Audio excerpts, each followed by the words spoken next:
அனைவருக்கும் வணக்கம். கேட்குதுங்களா? கேக்குதுங்க சார். வணக்கம், கேக்குதுங்க.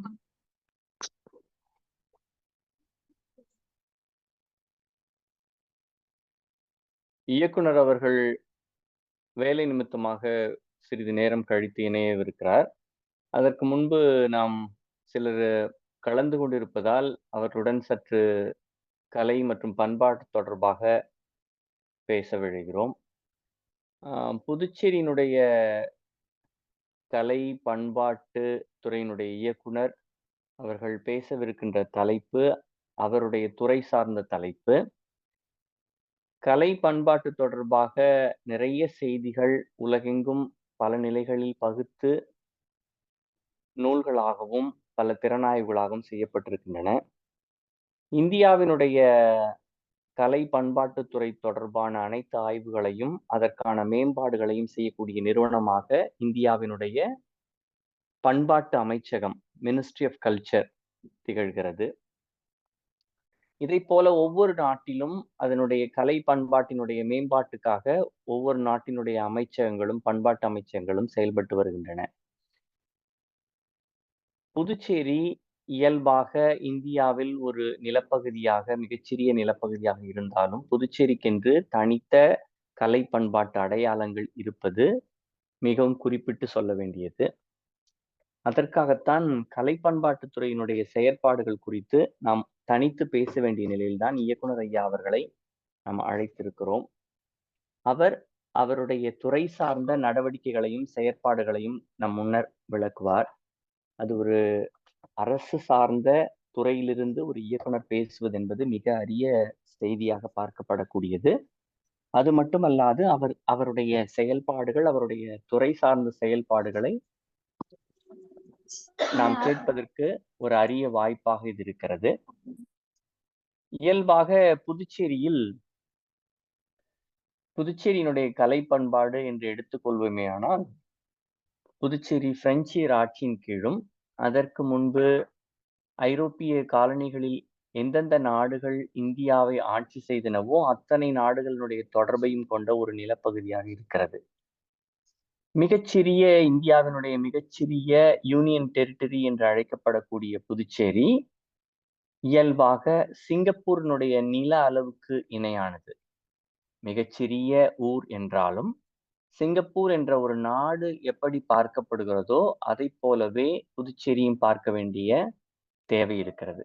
புதுச்சேரிக்கென்று தனித்த அடையாளங்கள் பல இருக்கின்றன. அவற்றை பற்றி எல்லாம் ஒவ்வொரு கருத்தரங்காக நாம் பேச இயலும். இருந்தாலும் சிலவற்றை இங்கு காட்சிப்படுத்தக்கூடிய ஒரு சூழலை நாம் எடுத்துக்கொள்வோம். இயல்பாக புதுச்சேரியினுடைய முதன்மையான சாலை என்றால் அது நேரு வீதி என்று தற்பொழுது அழைக்கப்படக்கூடிய ஒரு சாலை. இந்த சாலை மிக முதன்மையான சாலையாக புதுச்சேரி மக்களால் கருதப்பட்டு வருகிறது. இந்த சாலை ரூய் துய்ப்ளெக்ஸ் என்று அழைக்கப்பட்டது. ஒரு காலத்தில் துய்ப்ளெக்ஸ் என்ற ஆளுநருடைய பெயரில் இந்த சாலை அழைக்கப்பட்டது. அதற்கு முன்பு இந்த சாலைக்கு ஒரு பெயர் இருந்தது. அந்த பெயர் ராஜவீதி என்ற பெயர். பெரும்பாலும் புதுச்சேரியினுடைய நகரத்தினுடைய மிகப்பெரிய அனைத்து கடைகளும் அமைக்க பெற்றிருக்கின்ற சாலையாக தொடக்க காலத்திலிருந்து இருந்து வந்ததால் இதற்கு ராஜவீதி என்று ஒரு பெயர். இதற்கு அடுத்தபடியாக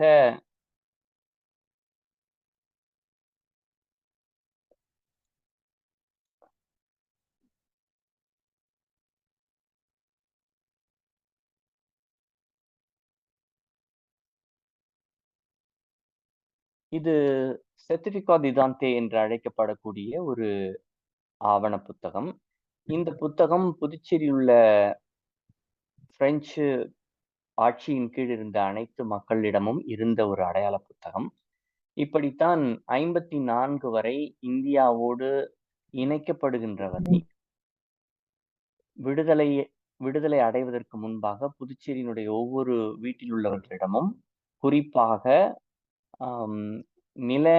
நிலப்புலன்கள் உள்ளவர்கள், அரசு வேலைகளில் உள்ளவர்கள், பல நிலைகளில் அரசோடு தொடர்புடையவர்கள், வணிகத்தில் ஈடுபடக்கூடியவர்கள் என்ற அடையாளப்படுத்தக்கூடிய தொழில்களில் இருக்கக்கூடியவர்கள் அனைவரிடமும் இந்த அடையாள அட்டை இருந்தது.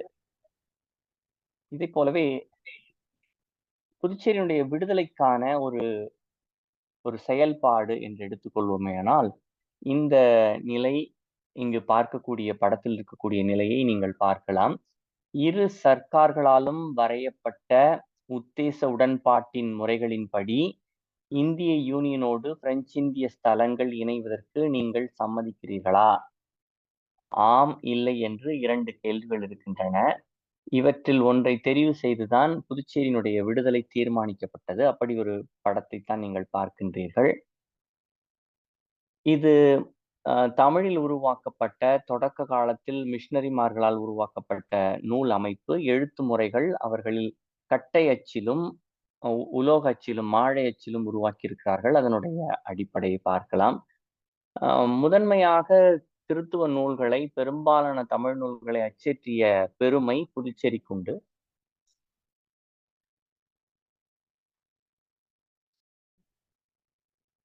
அனைவருக்கும் வணக்கம். நேஷனல் ஹெரிடேஜ் ட்ரஸ்ட் தேசிய மரபு அறக்கட்டளை புதுவை அருங்காட்சியகம் முன்னெடுக்கும் பன்னாட்டு இணையவழி கருத்தரங்குக்கு அனைவரையும் வரவேற்கின்றேன். ஒவ்வொரு காரிக்கிழமையும் முன்னெடுக்கப்படும் இக்கருத்தரங்கில் இன்றைய சிறப்புரையினை வழங்க புதுவை அரசு இயக்குனர் கலை பண்பாட்டுத்துறை மதிப்புயர் வி. கலியபெருமாள் ஐயா அவர்கள் நம்மிடையே இணைந்துள்ளார். ஐயா அவர்களுக்கு வணக்கம். தொடக்க உரையினை வழங்க புதுவை அருங்காட்சியகம் மற்றும் புதுவை அருங்காட்சியக ஆராய்ச்சி நூலகத்தின் இயக்குனர் நிறுவனர் ஆ. அறிவன் ஐயா அவர்களை அழைக்கின்றேன்.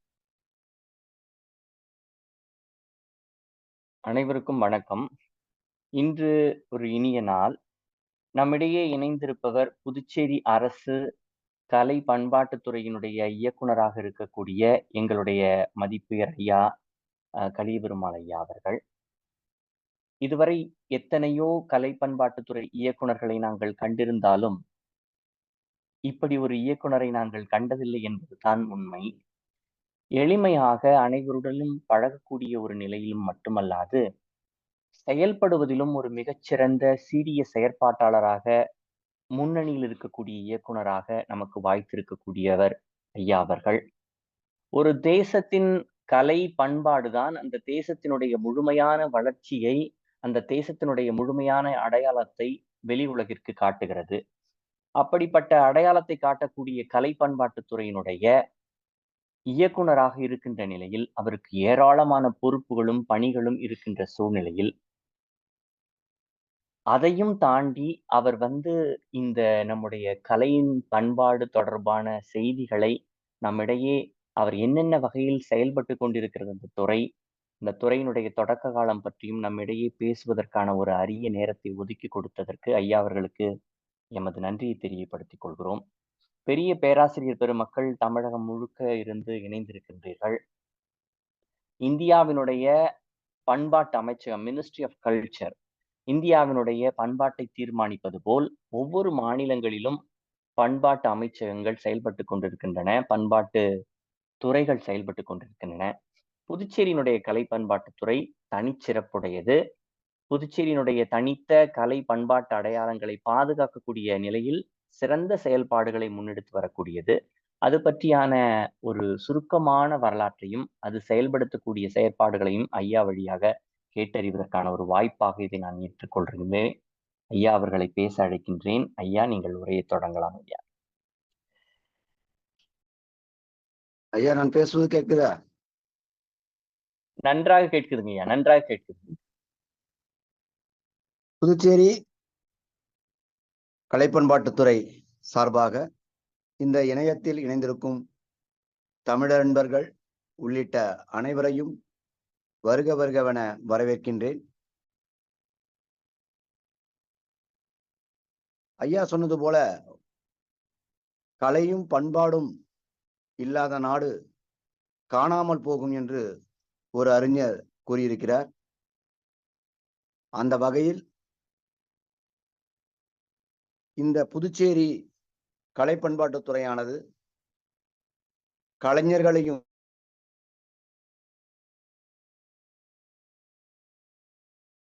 கலைஞர்களையும் பாதுகாப்பதோடு மட்டுமல்லாது அவர்களுடைய வாழ்க்கையை மேம்படுத்துவதே ஒரு பிரதான கொள்கை.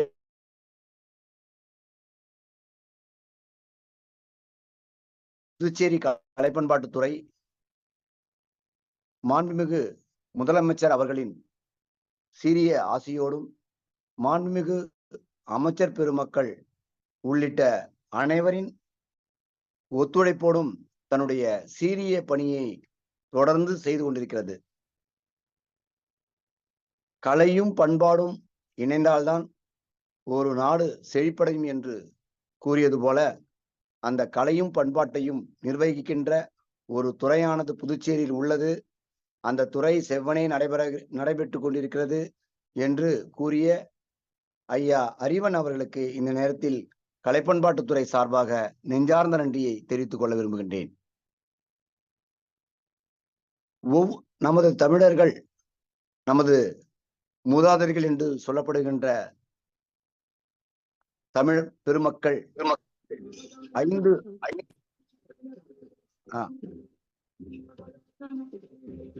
நமது நிலத்தை 5 வகையாக பிரித்தார்கள். அப்படி குறிஞ்சி, முல்லை, மருதம், நெய்தல், பாலை என்று 5 வகையாக பிரிக்கப்பட்ட நிலங்களில் அந்தந்த நிலத்துக்குரிய தொழில்கள், அந்தந்த நிலத்துக்குரிய கலைகள், அந்தந்த நிலத்துக்குரிய கருவிகள் அனைத்துமே உள்ளது என்று அனைவருக்கும் தெரியும்.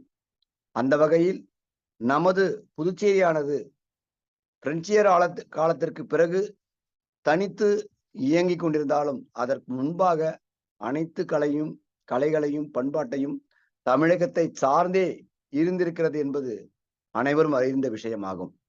அந்த வகையில் நமது புதுச்சேரி பண்டைய காலத்தில் எவ்வாறு தன்னுடைய வாணிபத்திலும் சரி, தன்னுடைய வாழ்வியலிலும் சரி எந்த அளவுக்கு சிறந்திருக்கிறது என்பது அறிஞர்கள் அறிந்திருந்தாலும் அப்படிப்பட்ட அந்த கலைகளையும் அவர்கள் திறமைகளையும் அவருடைய வரலாற்றையும் இந்த உலகுக்கு தெரியப்படுத்த வேண்டியது கலைப்பண்பாட்டுத்துறைக்கு ஒரு பங்கு இருக்கிறது என்ற காரணத்தினால் இந்த இணையத்தில் நான் இணைந்திருக்கின்றேன். முதலாவதாக இந்த கலைப்பண்பாட்டுத்துறையின் நோக்கத்தை நான் முன்பே கூறியது போல கலையையும் கலைஞர்களையும் பாதுகாத்து அவர்களை மேம்படுத்துவதுதான் இதன் பிரதான கொள்கையாகும். இதற்கு என்று ஒரு தனியான ஒரு கொள்கையை உருவாக்க வேண்டியது காலத்தின் கட்டாயமாக நான் கருதுகிறேன். புதுச்சேரி கலைப்பண்பாட்டுத்துறைக்கென ஒரு கல்ச்சுரல் பாலிசி என்று சொல்லப்படுகின்ற கலாச்சார கொள்கையை உருவாக்க வேண்டியது ஒரு இந்த காலத்தின் கட்டாயம் என்பதை நான் முன்னிறுத்தி கூற விரும்புகின்றேன். ஏனென்று சொன்னால் அந்த கலாச்சார ஒவ்வொரு துறைக்கும் ஒரு கொள்கை உண்டு. கல்வி என்றால் கல்வி கொள்கை, பொருளாதாரம் என்றால் பொருளாதார கொள்கை என்று சொல்லப்படுகின்ற அளவிற்கு கலாச்சாரத்திற்கும் ஒரு கொள்கை இருந்தால் அந்த கலைகளை வளர்ப்பதற்கும் கலைஞர்களை ஊக்குவிப்பதற்கும் அது உதவும் என்பதை நான் இந்த நேரத்தில் ஆணித்தரமாக கூறிக்கொள்ள விரும்புகின்றேன். அந்த வகையில் அந்த கலாச்சார கொள்கையை ஓரளவிற்கு மாதிரி என்று சொல்வார்கள், டிராப்ட் என்ற வடிவத்தில் இப்பொழுது வந்திருக்கிறது. கண்டிப்பாக அது அந்த கொள்கை புதுச்சேரியில் அமல்படுத்தப்பட்டால் புதுச்சேரியில் உள்ள கலைகள் வளம் பெறும் என்பது என்னுடைய சின்னமான எண்ணம் என்பதை தெரிவித்துக் கொள்ள விரும்புகின்றேன்.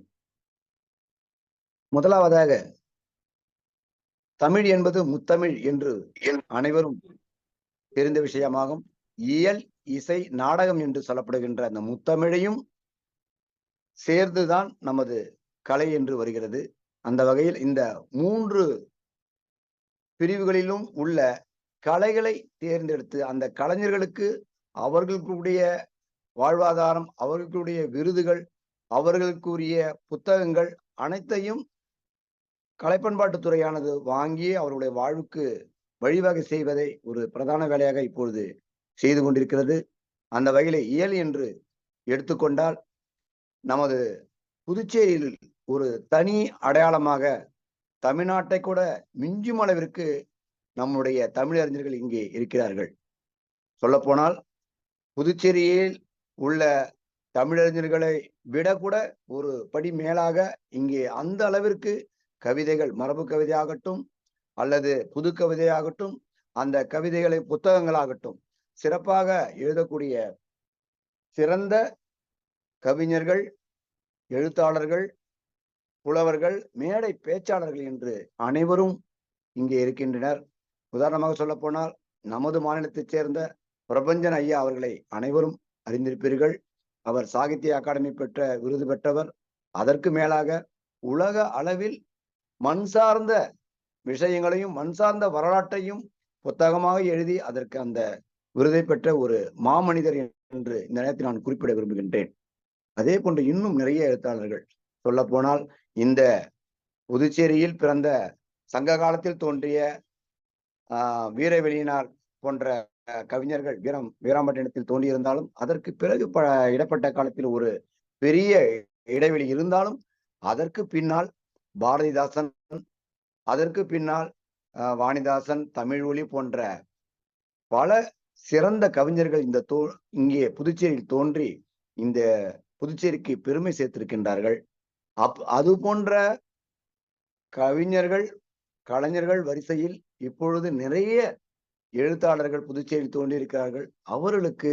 அவர்கள் எழுதுகின்ற அந்த புத்தகங்களுக்கு விருதுகள் வழங்கக்கூடிய பொறுப்பு கலை பண்பாட்டுத்துறைக்கு இருக்கிறது. அந்த வகையில்தான் கடந்த ஆண்டு கம்பன் விருது, தொல்காப்பியர் விருது மற்றும்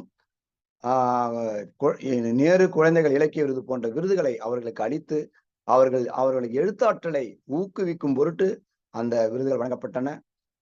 அதோடு மட்டுமல்லாமல் உள்ளூரில் எழுதுகின்ற எழுத்தாளர்களுடைய புத்தகங்களை வாங்கும் பொழுதுதான் அவர்களுக்கும் இந்த புத்தகத்தை எழுதுகின்ற ஒரு ஆர்வம் வளரும்.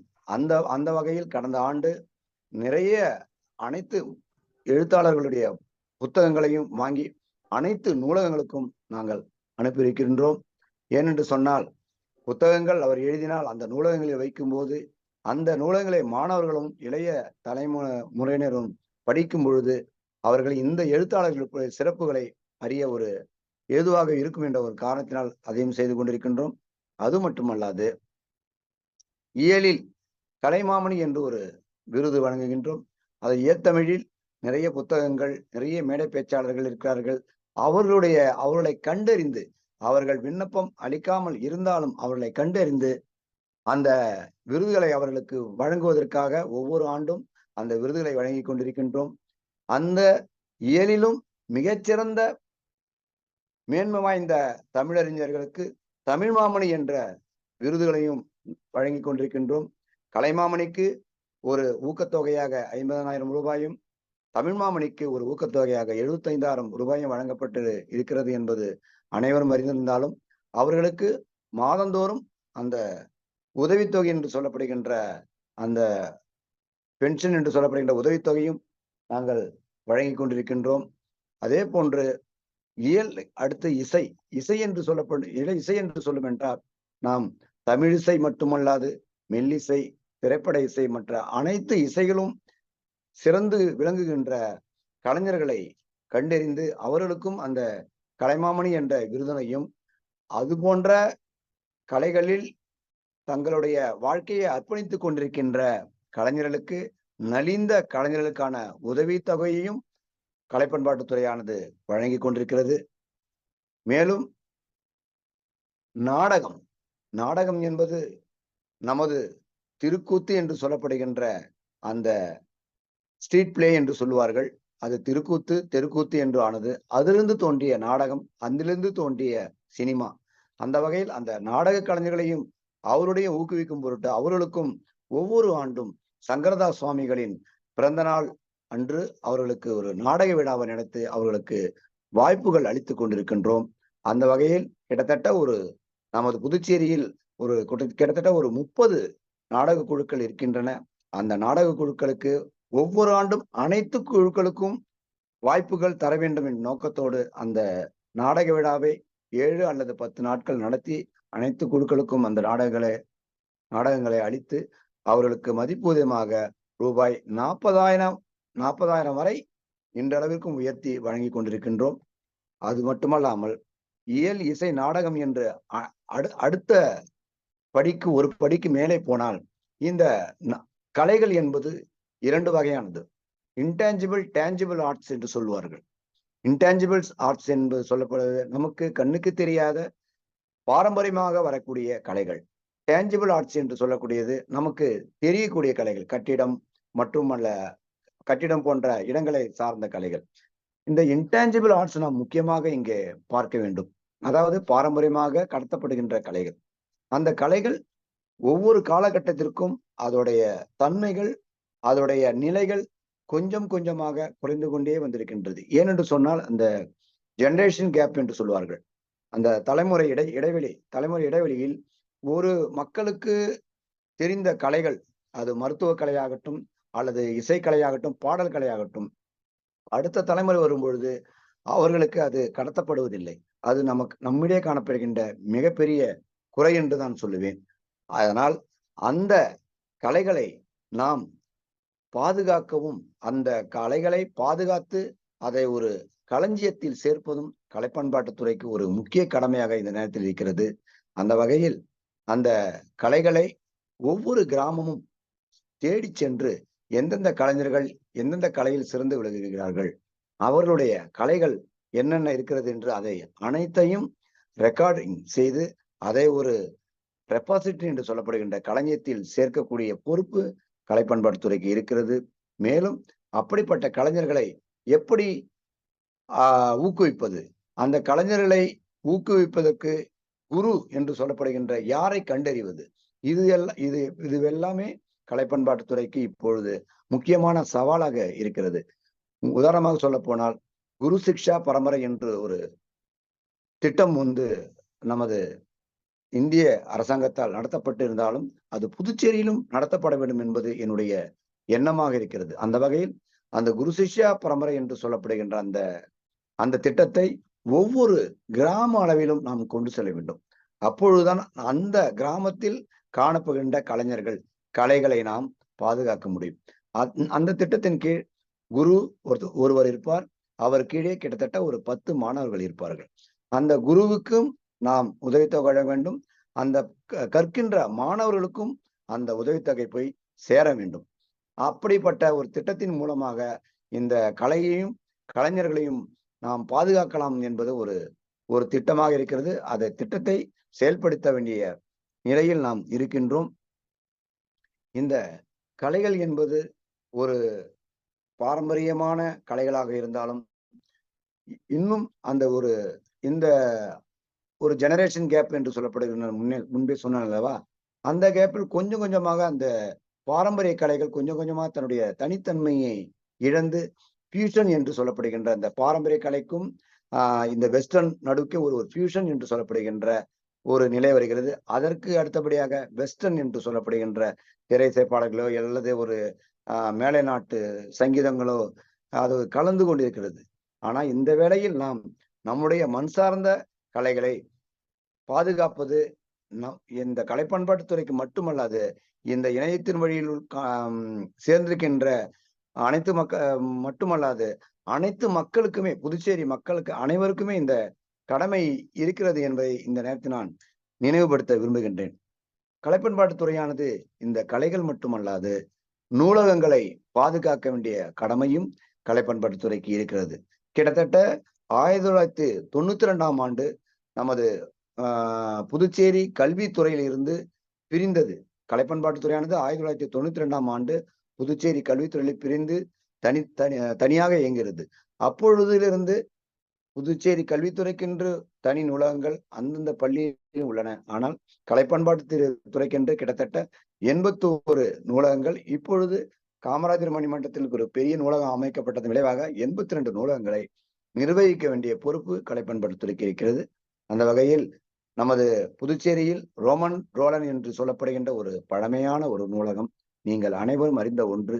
அந்த நூலகம் இதற்கு முன்பு இப்பொழுது கலை பண்பாட்டுத்துறை இயங்குகிறதே அந்த இடத்தில் இயங்கிய நூலகம் அது. கிட்டத்தட்ட ஒரு 1827களில் கிட்டத்தட்ட ஒரு 18ஆம் நூற்றாண்டுகளில் கட்டப்பட்ட அந்த ரிபப்ளிக் என்று சொல்லப்படுகின்ற அந்த நூலகம் இப்பொழுது ராஜ்நிவாஸ் என்று சொல்லப்படுகின்ற கவர்னர் மாளிகை அருகையில் இயங்குகிறது. கிட்டத்தட்ட அந்த நூலகத்தில் 5 லட்சம் புத்தகங்கள் வரை இருக்கிறது.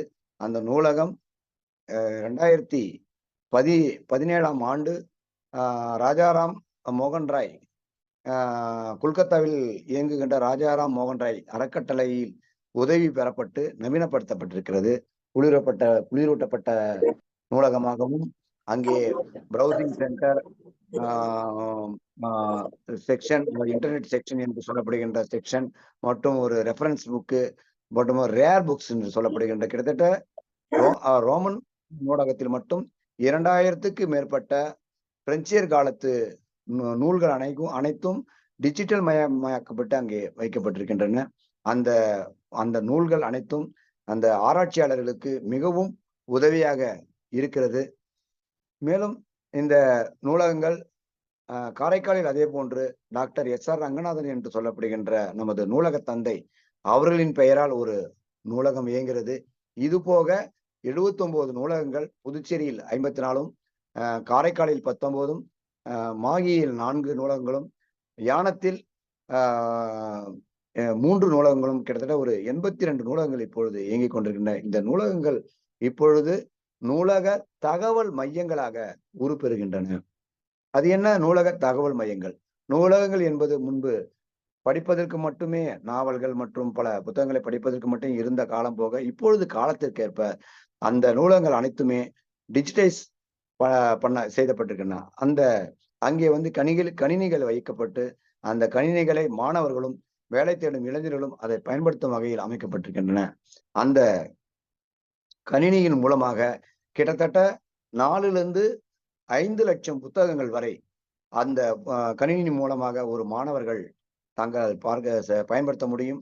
அந்த கணினி மட்டுமல்லாது அந்த நூலகத்தை சுற்றி அந்த வாசகர்கள் இருந்தால் அவருடைய அலைபேசி மூலமாகவும் அந்த நூல்களை பயன்படுத்தி கொள்ளலாம். அவருடைய அதாவது போட்டியறிவு, திறனறிவு போட்டியாகட்டும் அல்லது வேலைவாய்ப்பு போட்டியாகட்டும், எந்த நிலைக்கும் அந்த புத்தகங்களை அவர்கள் பயன்படுத்தி கொள்ளலாம் என்பதை இந்த நேரத்தில் நான் ஒரு தகவலாக தெரிவிக்க விரும்புகின்றேன். அதே போன்று நூலகங்கள் மட்டுமல்லாது இந்த நூலகங்கள் இப்பொழுது அனைத்து பகுதிகளுக்கும் விரிவுபடுத்த உள்ளன. கிட்டத்தட்ட ஒரு 82 நூலகங்கள் என்று சொல்றேன் அல்லவா? ஆனால் இன்னும் சில காலங்களில் இந்த நூலகங்கள் அனைத்து பகுதிகளுக்கும் செல்லக்கூடிய நிலைமையில் உள்ளது. அதாவது ரீடிங் ரூம் என்று சொல்வார்கள், படிப்பக அறை. அந்த அறையை எல்லா பகுதிகளிலும் நிறுவ வேண்டும் என்பது கலைப்பண்பாட்டுத்துறையின் ஒரு எதிர்கால ஒரு பணியாக இருக்கிறது என்பதையும் இந்த நேரத்தில் நான் நினைவுபடுத்த விரும்புகின்றேன். அது மட்டுமல்லாது, அதாவது கலைப்பண்பாட்டுத்துறையானது ஒரு மல்டிஃபேசட்டட் டிபார்ட்மெண்ட். பார்ப்பதற்கு வெளியிலிருந்து பார்க்கும்பொழுது கலைப்பண்பாட்டுத்துறையில் என்ன வேலை இருக்க போகிறது என்று வந்தவன் தான் நானும். ஆனால் இங்கே வந்து பார்த்தபோதுதான் கலைப்பண்பாட்டுத்துறையை போன்ற ஒரு பெரிய துறை புதுச்சேரி இல்லை என்பதை நான் கண்டுகொண்டேன். இது வந்து உண்மை, நிதர்சனமான உண்மை. இந்த துறையில் வருகின்ற அறிஞர்களுக்கும் கலைஞர்களுக்கும் நிச்சயமாக இது தெரியும். இந்த துறைக்கு தொடர்புடைய அறிவன் போன்ற ஐயா அவர்களுக்கு கூட இந்த கலைப்பண்பாட்டுத்துறையில் என்னென்ன நிகழ்வுகள் நடக்கின்றன, என்னென்ன கடமைகள் இருக்கின்றன என்பது ஐயா அவர்களுக்கு போன்ற அனைவருக்கும் தெரிந்த விஷயம். அந்த மல்டிபேசட் என்று சொல்லப்படுகின்ற அந்த இன்னொரு முகம் என்று சொல்ல போனால் அருங்காட்சியகம். நமது புதுச்சேரியின் பாரம்பரியத்தையும் வரலாற்றையும் பறைசாற்றுகின்ற இடமாக புதுச்சேரி அருங்காட்சியகம் விளங்குகிறது என்பது சொன்னால் அது மிகையாகாது. அந்த வகையில் புதுச்சேரி அருங்காட்சியகத்தில் கிட்டத்தட்ட 11 கேலரிகள் என்று சொல்வார்கள் அல்லவா, கூடங்கள், 11 கூடங்கள் உள்ளன. இந்த 11 கூடங்களும் ஒவ்வொரு கூடமும் ஒரு தனித்தன்மை பெற்றது. முதலாவதாக நாம் இப்பொழுது அரிக்கமேடு ஆர்கியாலஜிக்கல் கேலரி என்று சொல்லப்படுகின்ற அரிக்கமேடு கூடத்திற்கு செல்வோம். அந்த அரிக்கமேடு கூடம் என்று சொன்னாலே அனைவருக்கும் அரிக்கமேடு, அதில் தமிழர்கள் கொண்ட வாணிபம், அதில் கிடைத்த பொருட்கள் எல்லாமே நினைவுக்கு வரும். ஆனால் என்ன ஒரு வேதனை என்று சொன்னால், புதுச்சேரியில் கிட்டத்தட்ட 10 லட்சம் மக்கள் இருக்கிறார்கள். இந்த 10 லட்சம் மக்களில் எத்தனை பேர் புதுச்சேரி அருங்காட்சியகத்தை பற்றி அறிந்திருக்கிறார்கள் என்று சொன்னால் அது ஒரு மிகவும் வேதனைக்குரிய விஷயம். கிட்டத்தட்ட ஒரு 25% விழுக்காடு கூட மக்கள் பார்த்திராத ஒரு அருங்காட்சியகம் என்று கூட சொல்லலாம். அந்த அளவிற்கு மக்களுக்கு ஒரு விழிப்புணர்வு இல்லை. அதை நாம் அனைவருக்கும் அந்த விழிப்புணர்வு ஏற்படுத்தக்கூடிய கடமை நமக்கு அனைவருக்கும் உண்டு. ஏனென்று சொன்னால்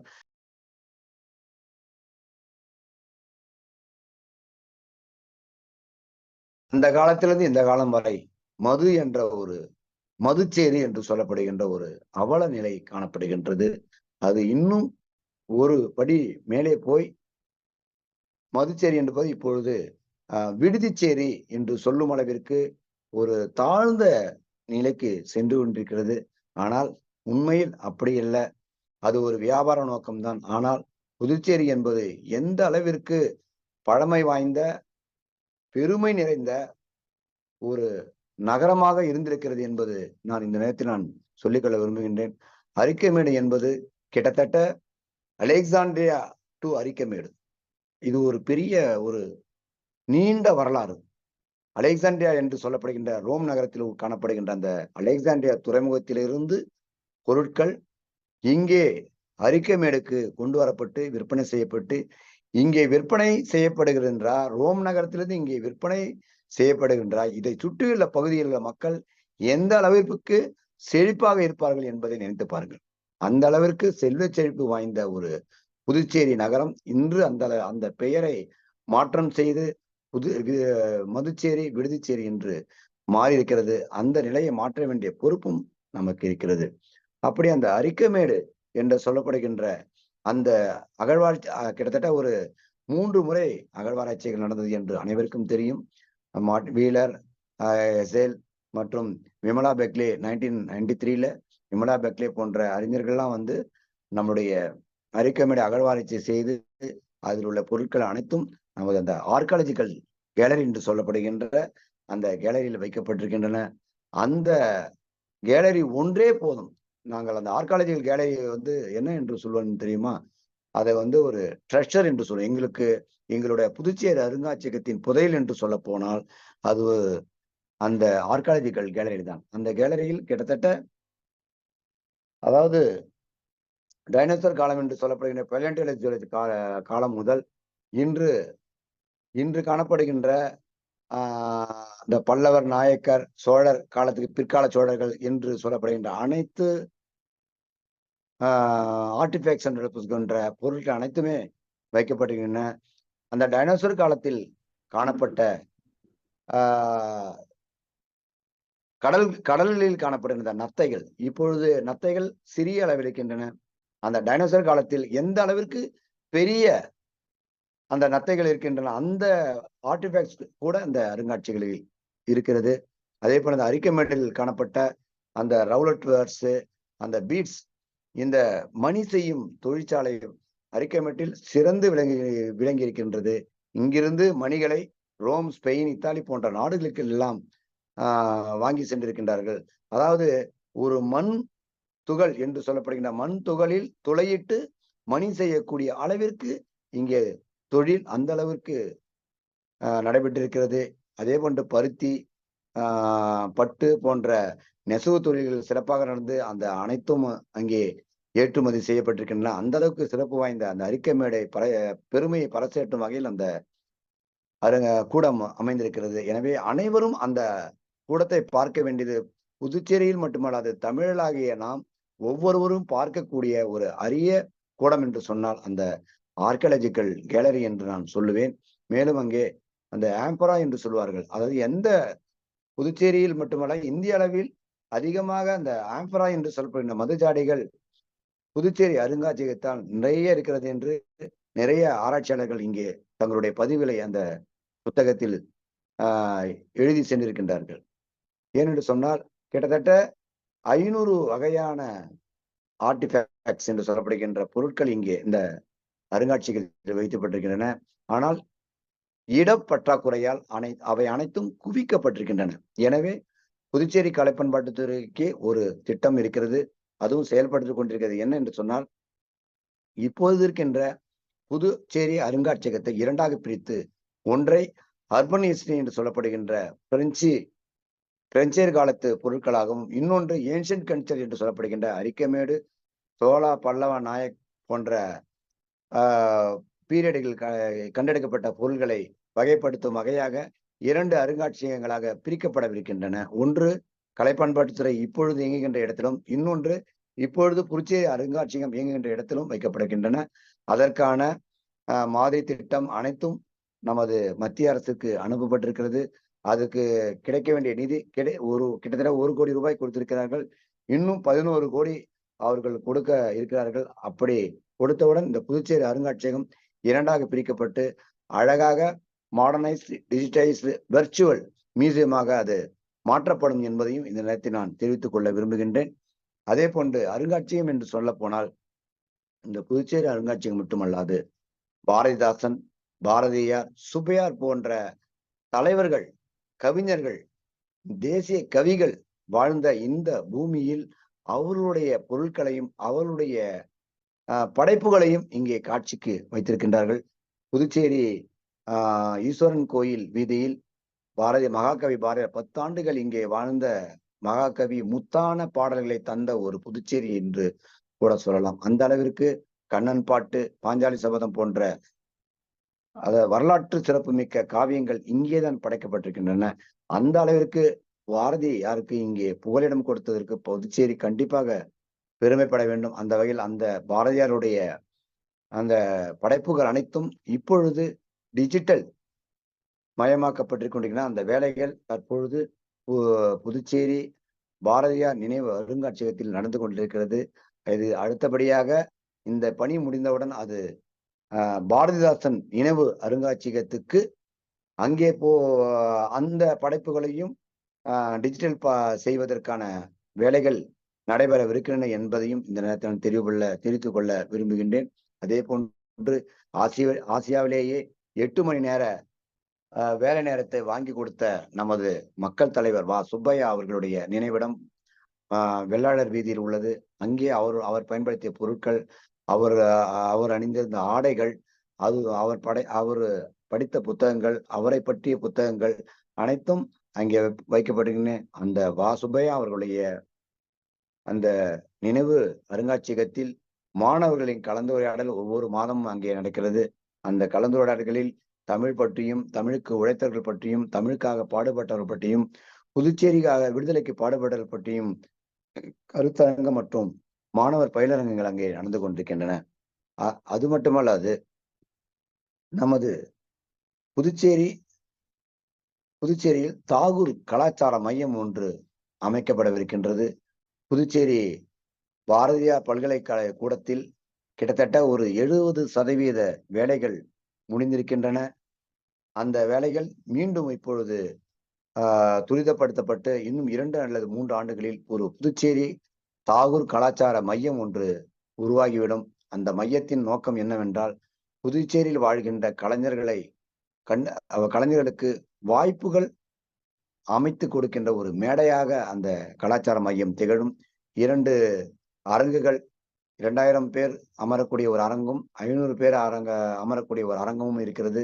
அங்கே ஒத்திகை பார்க்கின்ற ஒரு கூடம், கஃபிடேரியா என்று சொல்லப்படுகின்ற உணவு கூடம் மற்றும் அங்கே அந்த புகைப்படங்கள், நுண்கலை என்று சொல்லப்படுகின்ற ஓவிய கூடங்கள், மேலும் அந்த ஆம்ஃபி தியேட்டர் என்று சொல்லப்படுகின்ற அந்த அரங்குகள் அனைத்தும் அடங்கிய அந்த தாகூர் கலாச்சார மையம் இன்னும் ஓரிரு மாதங்களில் அங்கே இயங்கும் என்பதையும் இந்த நேரத்தில் நான் தெரிவித்துக் கொள்ள விரும்புகின்றேன். அது மட்டுமல்லாது அரிக்கமேடு என்று சொன்னேன் அல்லவா, அந்த அரிக்கமேடுக்கு மறுபடியும் வருகிறேன்.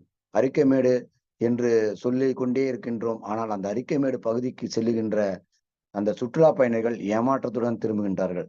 அந்த ஏமாற்றத்தை தவிர்க்கும் பொருட்டு நாங்கள் அந்த மத்திய அமைச்சகத்திடம் மறுபடியும் அந்த இடத்தில் அகழ்வாராய்ச்சி நடத்த வேண்டும் என்று கேட்டிருந்தோம். ஆனால் அவர்கள் அதற்கு ஒப்புதல் தரவில்லை. அதற்கு மாறாக அங்கே நீங்கள் இன்டர்பிரிட்டேஷன் சென்டர் என்று சொல்லப்படுகின்ற ஒரு தகவல் மையமாக நீங்கள் அங்கே ஒன்று அமைத்துக் கொள்ளுங்கள் என்று அனுமதி கொடுத்திருக்கிறார்கள். எனவே அந்த இடத்தில் ஒரு தகவல் மையத்தை, ஒரு அருங்காட்சியகம் மற்றும் ஒரு கருத்தரங்கம் மற்றும் உணவு கூடம் 3ம் சேர்ந்த ஒரு கப்பல் வடிவத்தில், ரோமன் சரக்கு கப்பல் வடிவத்தில் ஒரு காட்சி கூடம் ஒன்று அங்க அமையவிருக்கிறது. அதற்கான மாதிரி திட்டங்களும் வகுக்கப்பட்டிருக்கின்றன. கிட்டத்தட்ட ஒரு 5 கோடி ரூபாய் அளவில் அதற்கான வேலைகள் நடைபெற்று கொண்டிருக்கின்றன. அப்பொழுது வருகின்ற சுற்றுலா பயணிகள் அந்த அரிக்கமேடு பற்றியும், அங்கு அரிக்கமேடில் நடந்த வாணிபம் பற்றியும், அங்கு நடந்த வாழ்வியலை பற்றியும் அவர்கள் அறிந்து கொள்ள அது உதவியாக இருக்கும். மேலும் ஆராய்ச்சியாளர்களுக்கு அங்கே என்னென்ன அரிக்கமேடில் கிடைத்திருக்கிறது, என்னென்ன அரிக்கமேடிய பொருள்கள் இருக்கின்றன என்று ஒரு மாதிரிகளையும் சில பொருட்கள் இங்கிருந்து அருங்காட்சியகத்திலிருந்து எடுத்து செல்லப்பட்டு அங்கே வைக்கப்படவிருக்கின்றன. அது வைத்துவிட்டால் அரிக்கமேடு என்றால் என்னவென்று இந்த உலகத்திற்கே தெரியும் ஒரு விஷயமாக மாறிவிடும் என்பது என்னுடைய எண்ணம் என்பதை இந்த நேரத்தில் தெரிவித்துக் கொள்ள விரும்புகின்றேன். இந்த அரிக்கமேடு இன்டர்பிரேஷன் சென்டர் என்று சொன்னேன் அல்லவா, அந்த சென்டர் நம்முடைய சென்னையில் உள்ள சூப்பரிண்டிங் ஆர்காலஜிஸ்ட் அவர்களுடைய ஒரு ஒப்புதலுக்காக இப்பொழுது அனுப்பப்பட்டிருக்கிறது. அந்த ஒப்புதல் கிடைத்தவுடன் அதனுடைய வேலைகள் விரைவுபடுத்தப்படும் என்பதையும் இந்த நேரத்தில் நான் தெரிவித்துக் கொள்ள விரும்புகின்றேன். அது மட்டுமல்லாது ஒவ்வொரு ஆண்டும் இந்த புதுச்சேரியில் மண் சார்ந்த நாம் இந்த புதுச்சேரி என்பது ஷோர் பேஸ்டு என்று சொல்வார்கள். ஷோர் பேஸ்டு என்றால் கடற்கரை ஒட்டிய பகுதி. அப்படி என்றால் கடற்கரை ஒட்டிய பகுதியில் உள்ள மக்களின் வாழ்வியல், அவருடைய அவருடைய பழக்க வழக்கங்கள், அவருடைய உணவு பழக்கங்கள், இதையெல்லாம் வெளிமாநிலங்களிலிருந்து வருகின்ற சுற்றுலா பயணிகளுக்கு தெரிவிக்க வேண்டிய கடமையும் கலைப்பண்பாட்டுத்துறைக்கு இருக்கிறது. அதனால் ஒவ்வொரு ஆண்டும் கல்ச்சுரல் பெஸ்டிவல் என்று சொல்லப்படுகின்ற ஒரு விழாவை கிட்டத்தட்ட ஒரு 5 நாட்கள் நடத்துவதற்கான ஒரு வரைவும் முன்வரைவும் இப்பொழுது செய்யப்பட்டிருக்கிறது. அந்த வரைவு வந்துவிட்டால் இந்த புதுச்சேரிக்கு சுற்றுலா பயணிகளின் எண்ணிக்கையும் அதிகமாகும். அதே போன்று புதுச்சேரியை பற்றி உண்மையான நிலையை தெரிந்து கொள்ளவும் அவர்களுக்கு ஏதுவாக அமையும் என்பதையும் இந்த நேரத்தில் நான் தெரிவித்துக் கொள்ள விரும்புகின்றேன். மேலும் கலைப்பண்பாட்டுத்துறையானது எந்த அமைப்பிற்கும் ஒவ்வொரு ஆண்டும் ஒரு 3000 ரூபாய் ஒரு நிதி உதவி அளித்துக் கொண்டிருக்கிறது. ஆனால் நிறைய அமைப்புகள் அதற்கான விண்ணப்பங்களை செய்வது இல்லை. அந்த நிதி உதவி பெறுவது, அந்த நிதி உதவியும் உயர்த்துவதற்கான நடவடிக்கையும் கலைப்பண்பாட்டுத்துறை எடுத்துக் கொண்டிருக்கிறது. ஏன்னா 3000 ரூபாய் என்பது கிட்டத்தட்ட ஒரு 20 ஆண்டுகளுக்கு முன்பு வெளியிடப்பட்ட அரசாணை. ஆனால் அதை மாற்றி ஒரு 10,000 ரூபாயாக மாற்றி அந்த கலைக்குழுக்களுக்கும் கலாச்சார குழுக்களுக்கும் இது போன்ற அமைப்புகளுக்கும் கொடுத்தால் அவர்களை ஊக்கப்படுத்துவதாக அமையும் என்பதையும் இந்த நேரத்தில் நான் தெரிவித்துக் கொள்ள விரும்புகின்றேன். அதே போன்று 10,000 ரூபாய் அந்த ஏதாவது ஒரு நிகழ்ச்சி நடத்தினால், இது போன்ற நிகழ்ச்சிகள் நடத்தினால் கூட ஒரு 10,000 ரூபாய் அளிக்கக்கூடிய ஒரு திட்டமும் கலைப்பண்பாட்டுத்துறையில் இருக்கிறது. அதையும் கலைஞர்களும் கலைக்குழுக்களும் பயன்படுத்திக் கொள்ள வேண்டும் என்பதையும் இந்த நேரத்தில் நான் தெரிவித்துக் கொள்ள விரும்புகின்றேன். அது மட்டுமல்லாது இந்த புதுச்சேரி கலைப்பண்பாட்டுத்துறையில் ஆவண காப்பகம் என்று ஒன்று இருக்கிறது. இந்த ஆவண காப்பகத்தில் பிரெஞ்சியர் காலத்தில் உள்ள எடுத்துக்கப்பட்ட ஜேர்னல்ஸ், புத்தகங்கள், பத்திரங்கள், அதாவது டாக்குமெண்ட்ஸ் எடுக்கின்ற ஒரு சான்றிதழ்கள், பத்திரங்கள் அனைத்துமே அங்கே வைக்கப்பட்டிருக்கின்றன. அது மட்டுமல்லாது கிட்டத்தட்ட ஒரு 40-50 ஆண்டுகளாக சேகரிக்கப்பட்ட தினசரி, தினத்தந்தி, தினமலர் மற்றும் பல ஆங்கில பத்திரிகைகள் அனைத்துமே வந்து சேகரிக்கப்பட்டு அங்கே வைக்கப்பட்டிருக்கின்றன. இது அனைத்தையும் பொதுமக்கள் பயன்படுத்திக் கொள்ள வேண்டும் என்ற வேண்டுகோளையும் இங்கே நான் விடுக்கின்றேன்.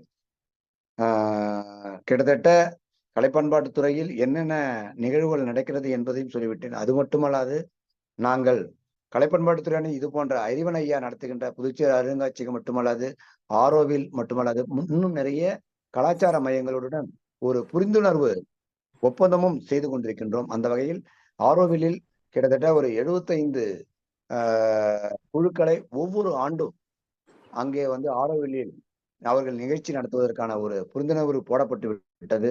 அந்த குழுக்களை நாங்கள் அங்கே அனுப்பும் பொழுது அங்கே பெரும்பாலும் வெளிநாட்டு பார்வையாளர்கள் இருப்பதால் அவர்கள் நமது புதுச்சேரி மாநிலத்தின் பாரம்பரியத்தையும் கலாச்சாரத்தையும் அறிந்து கொள்ள ஏதுவாகவும் இருக்கும். அதே போன்று ஐயா அறிவன் அவர்கள் முன்பு ஒன்று சொல்லியிருக்கிறார்கள். அவருடைய அந்த புதுவை அருங்காட்சியகத்துடன் ஒரு புரிந்துணர்வு ஒப்பந்தம் செய்யும் பொழுது அப்பொழுதும் அதுக்கான இந்த கலாச்சாரமும் பண்பாடும் மென்மேலும் சிறந்து விளங்கும் என்பதையும் இந்த நேரத்தில் கூறிக்கொண்டு, விஷயங்கள் நிறைய இருந்தாலும் இந்த அளவிற்கு நான் வந்து எந்தவித ஒரு ப்ரிப்பரேஷன் இல்லாம தான் இப்போது நான் பேசிக் கொண்டிருக்கின்றேன்.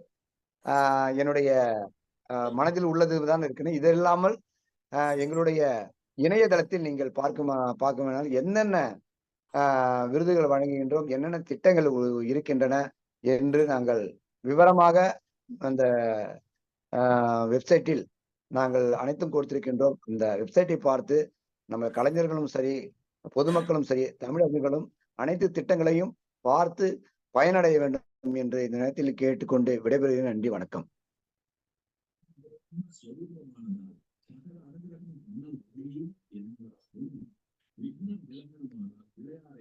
நன்றிங்க ஐயா. பங்கேற்பாளர்கள் ஏதேனும் கேள்விகள் இருப்பேன் ஐயாவிடம் கேட்டு தெளிவு பெறலாம்.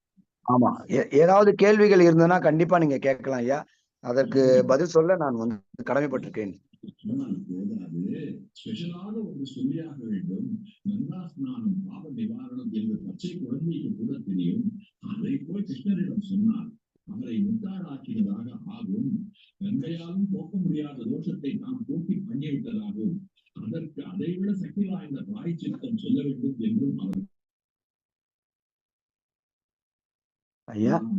அதாவது ஐப்பசி மாசம், இந்த மாசம் பூராவும் பிரதிதினமும் அகோதயத்தில் இருந்து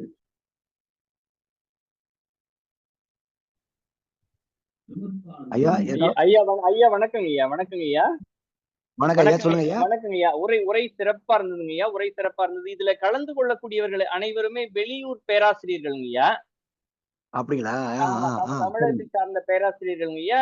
இவர்களுக்கு நிறைய கேள்விகள் இருக்குங்க ஐயா. ஆனா நமக்கு இன்னும் அவங்க வந்து இங்க நேரடியா பார்த்தா இன்னும் நிறைய செய்திகள் இவங்க ஒவ்வொரு திருச்சி, மதுரை போன்ற ஊர்கள்ல இருக்கிற பேராசிரியர்கள் கலந்துட்டாங்க ஐயா.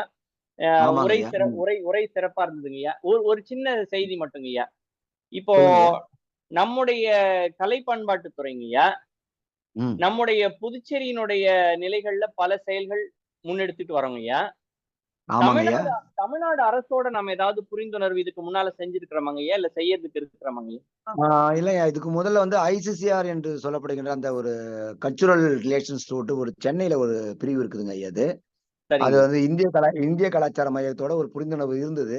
ஆனா அது வந்து ஒரு 2-3 ஆண்டுகளாக விடுபட்டு போயிருக்குது. அதை நம்ம மறுபடியும் புதுப்பிக்கிறதுக்கு ஏதாவது முயற்சி செய்யணும் ஐயா. சரிங்க ஐயா, நல்லதுங்க ஐயா. ஏனென்றாங்க ஐயா, இப்ப நம்ம சவுத் ஜோனோட நம்ம இணைந்து செய்யறதுன்றது நமக்கு தெரிந்ததா இருக்குதுங்க ஐயா. ஆமாங்க ஐயா. அது போல நம்ம அதாவது தஞ்சை தென்னக பண்பாட்டு மையத்தோட இணைந்து நம்ம வந்து நிறைய செயல்கள் செய்யறோம். உங்களுக்கே தெரியும், ஆகஸ்ட் மாதம் வந்து ஒரு கலைவிழா, பெரிய கலைவிழா பண்ணோம். செய்தோம். ஏனென்று சொன்னால் நம்மளுடைய கலைஞர்களை வந்து நம்ம அந்த வெளி மாநிலங்களில் உள்ள கலைஞர்களுடைய ஒரு பரஸ்பரமான ஒரு உறவுகளை ஏற்படுத்துவதற்காக நாம் வந்து செய்தோம். அதே போன்று அவர்களை இங்கே வரவைப்பதும், இங்கிருந்து அங்கே கொண்டு செல்வதற்கும் நமது தஞ்சை தென்னக பண்பாட்டு மையம் நிறைய உதவிகள் செய்து கொண்டிருக்கிறது. அந்த வகையில் நாம் அவர்களுடன் ஒரு மெம்பர் ஸ்டேட் என்று சொல்லப்படுகின்ற அளவிற்கு தஞ்சை பண்பாட்டு மையத்தில் நம்ம இணைந்திருக்கின்றோம். நமது பணம் கிட்டத்தட்ட ஒரு 2 கோடி ரூபாய் அவர்களிடம் நாம் கொடுத்து, அந்த பணத்திலிருந்து வருகின்ற அந்த பணத்திலிருந்து நமக்கு வந்து ஒவ்வொரு ஆண்டும் நமக்கு செய்யக்கூடிய கலை நிகழ்ச்சிகளுக்கு அவர்கள் வந்து உதவுகின்றார்கள் ஐயா. சரிங்க ஐயா, சரிங்க. இல்லங்க ஐயா, நாம என்னன்னாங்க, ஒரு எக்ஸ்சேஞ்ச் ப்ரோக்ராம் போல தமிழ்நாட்டுல உள்ள கல்லூரிகள்ல இருந்து பிள்ளைகளை நாம இங்க எடுத்து இங்க உள்ள பிள்ளைகள் ஆமா செய்யலாம், கண்டிப்பா செய்யலாம். இப்போ நம்ம இருக்கிற இந்த இணையத்தில் இணைந்திருக்கின்ற கலைஞர்களாகட்டும், அறிஞர்களாகட்டும், ஒரு அதற்கான ஒரு வழிவகையை நம்ம செய்யும் பொழுது அவர்களுக்கு கண்டிப்பா கலை பண்பாட்டுத்துறை வந்து தன்னுடைய ஆதரவை அளித்து அந்த புரிந்துணர்வு ஒப்பந்தத்தை வந்து ஏற்படுத்துவதற்கு கண்டிப்பா, ஏன்னா நம்ம வந்து இயக்குனர் என்ற நிலையில் வந்து நமக்கு அந்த கடமை இருக்கிறது. அதனால வந்து அவர்கள் இங்கே புதுச்சேரிக்கு வருவதாக இருந்தாலும் சரி, இந்த இணையத்தில் பங்கு கொண்ட அனைவரும் ஏதோ ஒரு இடத்தில் ஒரு சந்திக்கின்ற ஒரு நிகழ்வு ஏதாவது ஏற்படுத்தினால் கூட நாம் அங்கே நம்முடைய கலாச்சார பகிர்வை வந்து பகிர்ந்து கொள்ளலாம் என்பது என்னுடைய எண்ணம் ஐயா. நல்லதுங்க, நன்றிங்க, நன்றிங்க. அம்மா கேள்விகள் கேட்கலாம் ஐயா. என்று சொன்னால் எனக்கு வந்து எப்பொழுதுமே வந்து புதுச்சேரியும் தமிழ்நாட்டையும் நாங்க பிரிச்சு பார்க்கறது இல்லை. நான் எப்பொழுதுமே சொல்வேன், பிரெஞ்சியர் வந்த பிறகுதான் இந்த பாகுபாடு. அதற்கு முன்பு நம்ம எல்லோருமே வந்து தொண்டை நாடு, நடுநாடு என்று சொல்லப்படுகின்ற நாட்டில் இருந்தவர்கள் தான். அதனால ஒரு தாய் மக்கள் நாம். அதனால் நம்ம கூட எந்தவித பாகுபாடுகளும் நீங்கள் ஐயமின்றி எந்த கேள்வியும் கேட்கலாம். உங்களுக்கு எப்பொழுதுமே கலை பண்பாட்டுத்துறை தன்னுடைய வாயிலை திறந்தே வைத்திருக்கிறது. நீங்கள் எப்பொழுதும் வரலாம். கேள்விகள் இருந்தால் கேட்கலாம் ஐயா. ஐயா வணக்கங்க.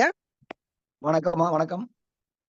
வணக்கம் ஐயா. நான் மதுரையில இருந்து பேசுறேங்க ஐயா. நம்ம பாண்டிச்சேரின்னு சொல்லிட்டாலே நம்ம அந்த அரிக்கைமேடுன்னு சொல்லிட்டு அந்த அரிக்கைமேடு பகுதியை முன்னிறுத்தி இது பண்றாங்களேங்க. இப்ப அந்த அரிக்கைமேடு வந்து எல்லாத்துக்கும் தெரியப்படுத்துறதுக்கு இது பண்றதுக்கு நம்ம கலை பண்பாட்டு துறையில இருந்து ஏதாவது முயற்சிகள் நீங்க மேற்கொள்றீங்களா ஏதாவதுங்க? இப்போது நான் உரையில கூட சொன்னேன், அந்த இன்டர்பிரிட்டேஷன் சென்டர் என்று சொல்லப்படுகின்ற ஒரு தகவல் மையம் வந்து அங்க அமைய போகுது ஐயா. அந்த அரிக்கைமேடு பகுதி என்று சொல்லப்படுகிற ஆற்றங்கரை ஓரத்துல அந்த ரோமன் சரக்கு கப்பல் வடிவத்துல ஒரு இன்டர்பிரிட்டேஷன் சென்டர் அமைய போகுது. அது அருங்காட்சியகமாக இருக்கும், ஒரு கருத்தரங்க கூடமும் ஆராய்ச்சி கூடமாக மாறும். அப்ப அதை நீங்க மாறும்போது கண்டிப்பா அதை நீங்க அருங்காட்சியகத்தோட பெருமைகள் அரிக்கைமேட பெருமை தெரிஞ்சுக்கலாம். அது மட்டுமல்லாது, இப்பொழுது நீங்க புதுச்சேரி அருங்காட்சியகத்துக்கு வந்தாலே நீங்கள் வந்து அந்த அரிக்கைமேடோட பெருமையும் நம்ம தமிழர்களுடைய பாரம்பரியத்தையும் நீங்க அறிந்து கொள்ளலாம் ஐயா. அதாவது கிட்டத்தட்ட ஒரு சிறிய துறைமுக நகரமாக இருந்தாலும் ரோமன் நாடு என்று சொல்லப்படுகின்ற அந்த அலெக்சாண்ட்ரியா என்று சொல்லப்படுகின்ற துறைமுகத்திலிருந்து இந்த அரிக்கைமேடு வரைக்கும் அவர்கள் எப்படி அந்த வாணிபம் நடந்ததுக்கு என்ற எல்லா வரலாற்றையும் நாங்கள் அந்த காட்சிப்படுத்தி வச்சிருக்கிறோம். அதை நீங்கள் பார்க்கும்போது கண்டிப்பாக அரிக்கைமேடோட பெருமையை நீங்க தெரிந்து கொள்ளலாம் ஐயா. நன்றி. அரிக்கைமேடு அலெக்சாண்ட்ரியா என்று சொல்லப்படுகின்ற துறைமுகத்திலிருந்து நைல் நதி வழியாக அதற்கு பிறகு ஒரு பாலைவனத்தின் வழியாக வந்து ரெட்சி என்று சொல்லப்படுகின்ற அந்த கடலுக்கு, சிவப்பு கடல் வந்து அதுக்கு பிறகு இந்திய பெருங்கடலுக்கு வந்து அதற்கு பிறகு பே ஆஃப் பெங்காலில் அமைந்துள்ள அரிக்கைமேடுக்கு துறைமுகம். கிட்டத்தட்ட ஒரு பெரிய ஒரு நீண்ட பயணத்தில் வந்த ஒரு நிகழ்வு இது.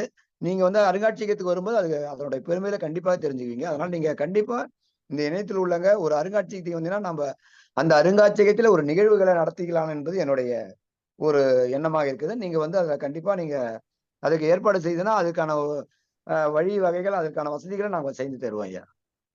கண்டிப்பாக. நன்றி. வேற யாராவதுங்க ஐயா? ஏன்னா தமிழகத்திலிருந்து இருந்துக்கலாம் உங்களுக்கு தெரியும், ஆழடி இது கீழடியில வந்து நடக்கின்ற அகழ்வாராய்ச்சி மற்றும் பெரிய இப்போ நீங்க பாத்தீங்கன்னா கீழடியில் வந்து காணப்படுகின்ற அந்த பொருட்கள் வந்து நாங்க பார்க்கும்போது எங்கள் பொருளை எங்க அருங்காட்சியகத்துல பொருட்களை பார்க்கும்போது குறைந்த அளவு தான் நாங்கள் பார்க்கிறோம். ஏன்னா இந்த இதுல பார்க்கிறோம், நிகழ்வுல இந்த சோசியல் மீடியா அதெல்லாம் பார்க்கும்போதெல்லாம் இருக்குது. ஆனா நீங்க அருங்காட்சியகங்களுக்கு வந்து புதுச்சேரி அருங்காட்சியகத்தை வந்து பாருங்க, கிட்டத்தட்ட நீங்க பார்க்க முடியாத சில அரிய பொருட்கள்லாம் அங்க இருக்குது ஐயா. நீங்க நேரா பார்க்கும்போது அதுக்கான நீங்க தெரிஞ்சுக்குவீங்க, அதுக்கு விடை கிடைக்கும் ஐயா. வேற ஏதாவது ஐயா?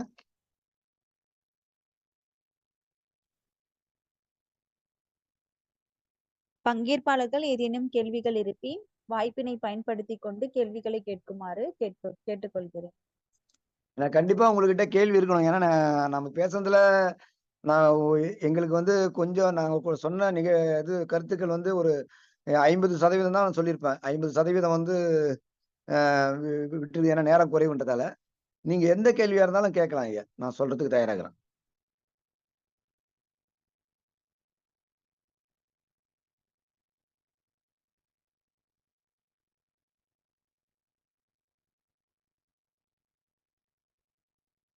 கிட்டத்தட்ட இந்த பார்ட்டிசிபென்ட்ஸ் பாத்தீங்கன்னா ஒரு 25-30 பேர் இருப்பாருங்களா ஐயா? ஐயா அறிவன் ஐயா, அம்மா கணக்கு சொல்லுமா. ஒரு 30 பேர் இருப்பாங்களா ஐயா? அந்த இந்த இணையத்துல வந்துருங்க. 25 அளவுக்கு இருப்பாங்க ஐயா. ரொம்ப ரொம்ப சந்தோஷம். இந்த 25 ரத்தினங்களும் வந்து எங்களுக்கு ரொம்ப முக்கியமான ரத்தினங்கள். இவங்க அனைவரையும் நம்ம வந்து ஒரு ஒருங்கிணைத்து ஒரு நிகழ்ச்சியில நம்ம வந்து நேரடியா சந்திக்கிறது அறிவன் ஐயா வந்து ஏற்பாடு செய்தால் அது நலமாக இருக்கும்.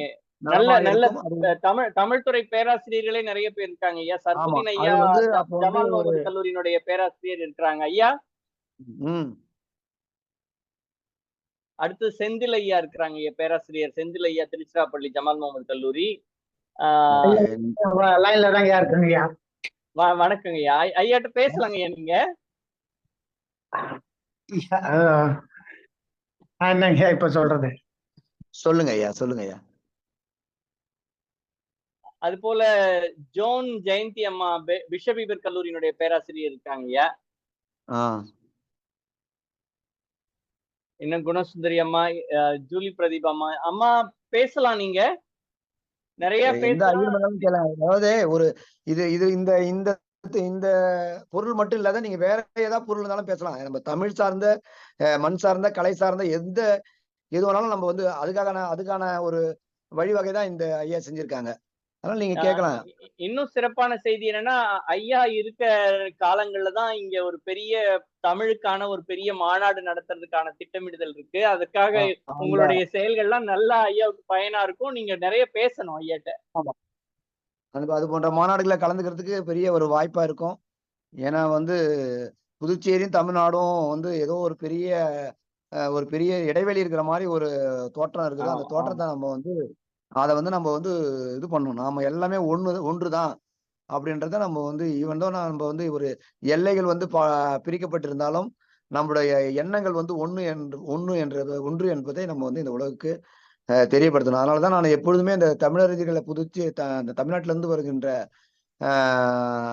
அறிஞர்களுடைய இந்த மாதிரி பேசும்போது எனக்கு உண்மையாவே ஒரு மட்டற்ற மகிழ்ச்சி ஏற்படும். நான் வந்து நிறைய மேடைகளே சொல்லியிருக்கேன். கிட்டத்தட்ட ஒரு தமிழ்ச்சங்கத்துல கடந்த மாதம் நடைபெற்ற ஒரு நிகழ்ச்சியில ஒரு 2 மாதங்களுக்கு முன்பட்ட நிகழ்ச்சியில நிறைய தமிழ்நாட்டில இருந்து நிறைய பேர் தமிழறிஞர்கள் வந்திருந்தாங்க, புத்தகங்கள் வெளியிட்டாங்க. அவங்கள்ட்ட பேசும்போது அவங்கள்ட்ட சொன்னேன், நான் வந்து நிறைய மேடைகள்ல பேசும்போது கிடைக்கிற மகிழ்ச்சியை விட இது போன்ற எங்களுடைய என்ன சொல்ற ஒரு தாய் மக்கள் கிட்ட பேசுகின்ற வாய்ப்பு எனக்கு கிடைக்கும் போது எனக்கு உள்ளத்தில் வந்து மகிழ்ச்சி பொங்கும் என்று நான் குறிப்பிட்டிருக்கிறதே நான் அந்த நேரத்தில் தான் தெரிவிக்க விரும்புகின்றேன். மகிழ்ச்சிங்க ஐயா, மகிழ்ச்சிங்க ஐயா. மகிழ்ச்சி. எல்லா ஊர்கள்ல இருந்தும் சங்ககிரியில இருந்து பேராசிரியர் சக்திவேல் ஐயா இருக்கிறாங்க. மாணவர்களும் இருக்கிறாங்க ஐயா. எல்லாரும் உங்களுடைய உரையை முழுமையா கேட்டு பயனடைஞ்சிருப்பாங்க ஐயா. அதுல உறுதியா இருக்கிறோம். அடுத்தடுத்து மாணவர்கள் இருக்காங்க. மாணவர்கள் தான் அது மிகவும் ரொம்ப சந்தோஷம். ஆமாங்க ஐயா. நல்லதுங்க ஐயா. இது போல இன்னும் ஒரு குறிப்பிட்ட தலைப்பு எடுத்து நீங்க மறுபடியும் 2-3 முறைகள் பேசணும். இது வந்து நீங்க பரவலான செய்திகள் சொல்லிட்டீங்க. நீங்க ஏதாவது ஒரு குறிப்பிட்ட தகவல் பண்ணி சொன்னீங்கன்னா நான் அதுக்கு தகுந்த மாதிரி நான் பேசுறதுக்கு தயாரா இருக்கேன். நல்லதுங்க. ஏன்னா நம்ம புதுச்சேரியை பத்தி பேசுறதுக்கு நிறைய இருக்குது. அதனால வந்து அதுக்கான இன்னொரு முறை நம்ம கண்டிப்பா அதுக்கு முயற்சி செய்வோம். ஐயா வணக்கம். வணக்கம். யாரோ கேள்வி கேட்க வராங்க. ஐயா முனைவர் செந்தில் உதவி பேராசிரியர் தமிழகத்துறை திருச்சி ஜமால் முகமது கல்லூரியில இருந்து பேசுறேங்க ஐயா. ரொம்ப ரொம்ப நன்றிங்க ஐயா. உங்களுடைய பேச்சை கேட்கறது எனக்கு ரொம்ப சந்தோஷம். சொல்லுங்க ஐயா. உங்களுடைய இந்த கருத்துரை மிகவும் சிறப்பாக இருந்ததுங்க ஐயா. வாழ்த்துக்களுங்க ஐயா. உங்களுடைய செய்திங்க ஐயா, நடக்கிற இந்த நிகழ்வு நிறைய பேருக்கு தெரியாம இருக்குதுங்க ஐயா. இதை இன்னும் எப்படி மக்களுக்கு தெரியப்படுத்தணும் அப்படிங்கிற ஒரு முயற்சியில இன்னும் நம்ம விடுப்பா செயல்பட்டுனாக்கா இன்னும் சிறப்பா இருக்குங்க ஐயா. மாணவர்களுக்கும் மற்ற ஆசிரியர்களுக்கும் கொஞ்சம் அது வழிகாட்டுதலாக இருக்குங்க ஐயா. கண்டிப்பா. ஒண்ணு இல்ல, இது ஒரு எங்களுடைய இணையதளம் வந்து www.artpy.govin வெப்சைட், எங்களோட வெப்சைட்டு. நான் இதுல கூட இணையத்துல கூட நான் சொல்லிடுறேன். அந்த வெப்சைட்ல போய் பார்த்தீங்கன்னாலே அதுல என்னென்ன புதுச்சேரியில் கலைப்பண்பாட்டுத்துறையோட நிகழ்வுகள் இருக்கும். ஆனா என்ன ஒண்ணு, இப்ப நான் சொன்ன அந்த முன்னெடுப்புகள் இதுல நிறைய அதெல்லாம் இருக்காது. அதை தான் நான் இங்க சொல்லியிருக்கேன். நீங்க சொல்ற மாதிரி என்னென்ன செய்ய போறோம்ன்றதையும் நாங்க அதுல கண்டிப்பா நாங்க பதிவிடுறோம் ஐயா. அந்த இணையத்துல கண்டிப்பா பதிவிடுறோம். இது போன்ற நிகழ்ச்சிகள் நடத்தும் போது இது மாதிரி நிறைய நிகழ்ச்சிகள் நம்மள நடத்துவோம். ஐயா சொல்ற மாதிரி மாதம் ஒரு முறையோ இல்ல மாதம் 2 முறையோ கூட நம்ம இந்த நிகழ்ச்சியை நடத்தலாம். ஏன்னா இது ஒரு சம்பிரதாய நிகழ்ச்சியா இல்லாம கண்டிப்பாக தமிழுக்கும் தமிழ் சார்ந்த கலைகளுக்கும் செய்யப்படுகின்ற ஒவ்வொரு தமிழுடைய கடமையா இதை நம்ம பாக்குறோம் ஐயா. கண்டிப்பா ஒரு சம்பிரதாய நிகழ்ச்சியா இல்லாம ஒரு கடமை. நீங்க ஒரு உதவி பேராசிரியர் இருக்கீங்க, நான் ஒரு இயக்குனரா இருக்கேன்றது அது ஒரு பதவி. ஆனா அதை தாண்டி நான் ஒரு தமிழன், என்னுடைய கலை தமிழ் கலை, என்னுடைய இலக்கியம் தமிழ் இலக்கியம். இதை இந்த உலகம் நல்லா உணர வேண்டும் என்று, இந்த தமிழன் பெருமையை இந்த உலகம் உணர வேண்டும் என்ற அந்த நோக்கோட நம்ம செயல்பட வேண்டும் என்பது என்னுடைய எண்ணம். கண்டிப்பா அதை உணர்ந்துகிட்டு தாங்க இருக்குதுங்க ஐயா. அதனால ஒரு புரிதலோட நல்ல ஒரு சிறப்பான ஒரு பாதைகளை செல்லுகிறதுங்க ஐயா. எனக்கு ஒரு பெரிய குறை என்னன்னா, நான் புதுச்சேரியில என்னோட தமிழர்கள் கூட நான் பேசும்போது கூட நான் அடிக்கடி சொல்ற ஒரு பெரிய குறை என்னன்னா, அந்த அடுத்த தலைமுறை என்று சொல்லப்படுகின்றது இளைய தலைமுறை தான் நான் சொல்றேன். மாணவர்கள், இளைஞர்கள் இது போன்ற நிகழ்வுகளில் பெருமளவில் பங்கேற்க வேண்டும். நம்மளுடைய பெருமையை வந்து இந்த உலகுக்கு உணர்த்தணும். இது பெரிய என்னுடைய வேண்டுகோள் மட்டும் கிடையாது, இது ஒரு மன்றாடுதல் என்று கூட சொல்லலாம். கண்டிப்பா செய்வோங்க ஐயா. நிறைவேறுங்க. ஏன்னா நீங்க உதவி பேராசிரியரா இருக்கீங்க. ஆமாங்க ஐயா, சொல்லுங்க ஐயா. வந்து நீங்கள் உதவி பேராசிரியர் இருக்கிறதால நீங்க வந்து மாணவர்கள் கூட வந்து நீங்க அதிகமா பயணம் செய்வீங்க. அதனால அதை வந்து அந்த மாணவர்கள் வந்து எந்த துறையாக இருக்கலாம், மருத்துவத்துறையா இருக்கலாம், பொறியியல் துறையாக இருக்கலாம், எந்த துறையாக வேணா இருக்கலாம். ஆனால் நம்மளுடைய பாரம்பரியம், கலாச்சாரம், பண்பாடு இதை வந்து அவங்க வந்து உணர வைக்க வேண்டியது நம்முடைய கடமை. இதை அவங்க வந்து உண்மையாக உணர்ந்து விட்டு கொண்டால் கண்டிப்பாக இந்த சமூகத்தில் ஏற்படுகின்ற சின்ன சின்ன குற்றங்கள் ஏற்படாது என்பது என்னுடைய அழுத்தமான ஒரு திடமான நம்பிக்கை என்பதை கூட நான் இந்த நேரத்தில் நான் சொல்லுவேன். கண்டிப்பா அது மாதிரி செய்வோங்க ஐயா. உங்களுடைய வேண்டுகோள் மட்டும் இல்ல, உங்களுடைய முயற்சியை கண்டிப்பா திருவினையாக்குவோங்க ஐயா. நன்றிங்க ஐயா. நன்றி நன்றி நன்றி. வேறு யாராவது ஒரு பேராசிரியர் இருக்கீங்களா? பேசலாமா? ஐயா வணக்கம் ஐயா. சர்புதீன் ஐயா.